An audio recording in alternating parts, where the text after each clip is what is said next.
जो बुजुर्गगण नौजवान साथी जो खड़े हुए हैं, मेरी आपसे हाथ जोड़कर अपील है कि आप सत्ता पक्ष का जवाब सुनकर जरूर जाएं।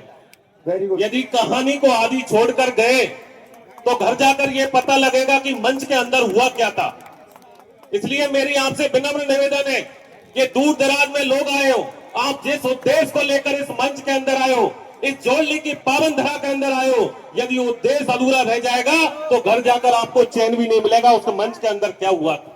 इसलिए मेरी हाथ जोड़कर अपील है, आप लोग मेरा 10 मिनट में मेरी बात रखूंगा और सम्मान्य वक्तागण, दूर दराज से लोग, मैं कहता हूं राष्ट्रीय स्तर के लोग इस मंच पर बैठे हुए हैं और उनकी शोभा में यदि हमारा क्षेत्र का लोग उठकर चले जाए तो वो सम्मानीय गणों का अपमान होगा। इसलिए मेरा हाथ जोड़कर निवेदन है कि इस मंच में नीचे बैठे विराजमान हो। बैठ जाओ प्लीज बैठ जाओ। आज डोंगरी बांध संघर्ष समिति और न केवल क्षेत्र गांव बल्कि करौली, सवाई माधोपुर और मैं मानता हूं धौलपुर सहित पूर्वी राजस्थान के अनेक जिलों से यहां बड़ी संख्या में जनता जनार्दन बैठी हुई है और उसी जनता जनार्दन के बीच में राष्ट्रीय स्तर पर किसानों की लड़ाई लड़ने वाले ऐसे बड़े नेता सम्मानीय राकेश जी टिकैत साहब हमारे बीच में बैठे हुए हैं, जिन्होंने प्रदेश स्तर पर एक युवाओं के अंदर एक अलग जवाई, ऐसे युवा साथी सम्मानीय नरेश मीणा हमारे बीच में बैठे हुए हैं।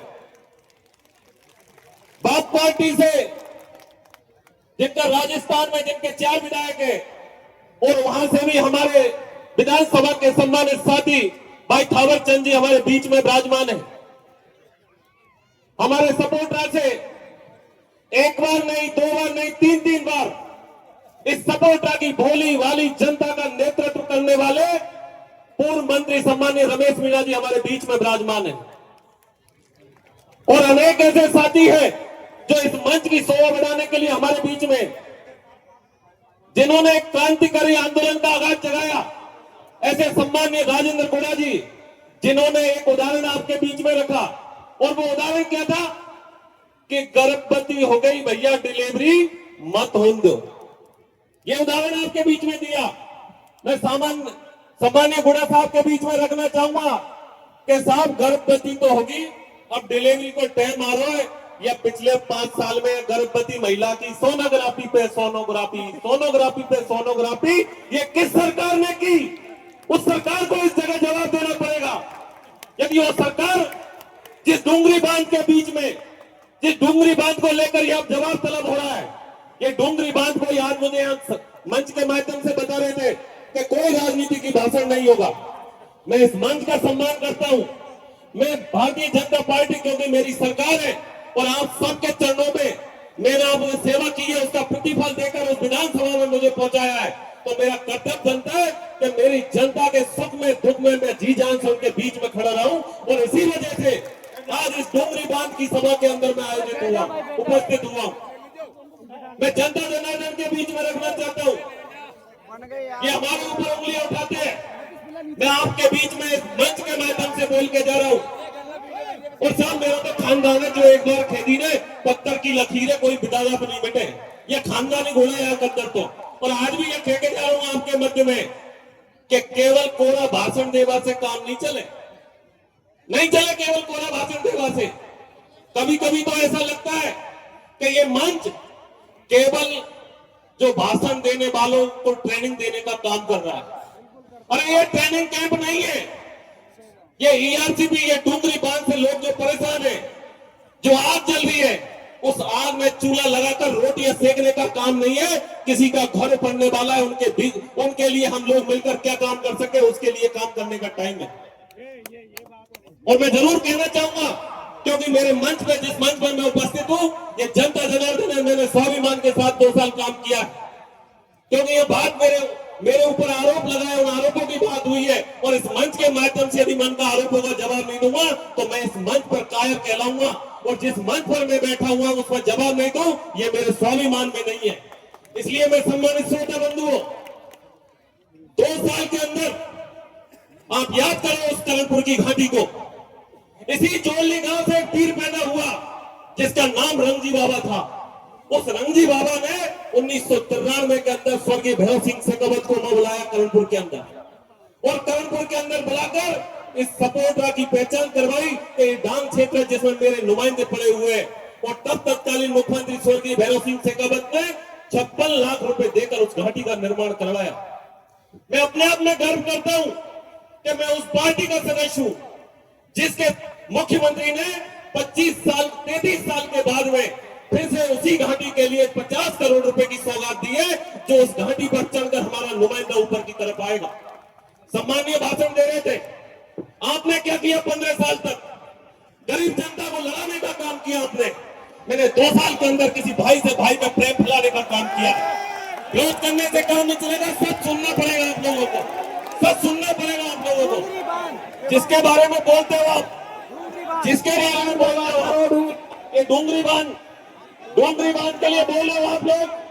मैं आपको बताना चाहूंगा कि डोंगरी बांध के अंदर मेरी जो स्थिति है और मेरी जो स्थिति है, यह राजनीतिक भाषण नहीं। आप लोगों ने पहले जब आपको खड़ा होना चाहिए, जो आरोप लगा रहे हैं उनके आरोपों को जवाब किस तरह देना है, उस आरोप के लिए आपको खड़ा होना चाहिए। आपको इस बात में खड़ा होना चाहिए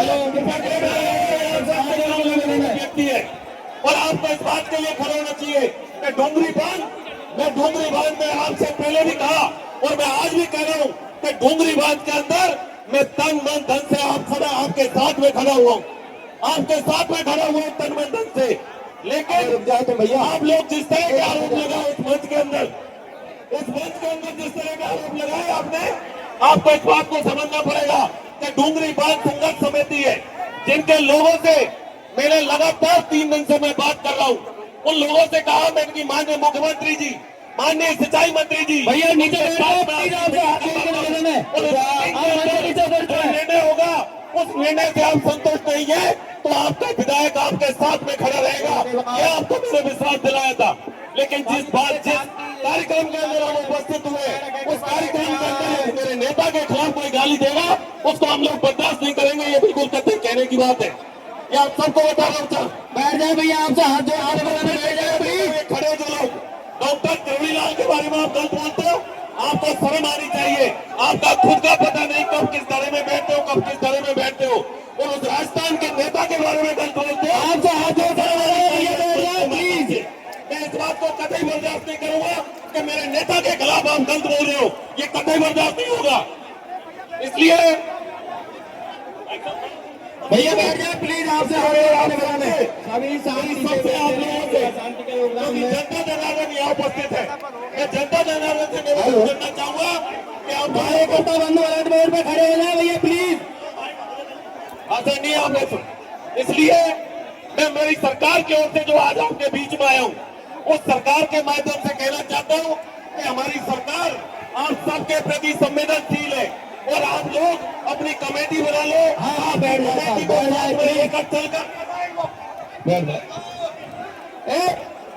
ऐसे नहीं बैठ रहे हैं आप प्लीज।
भेड़ का लड़ा ने लड़वा भेड़ कराया यार, कोई आदमी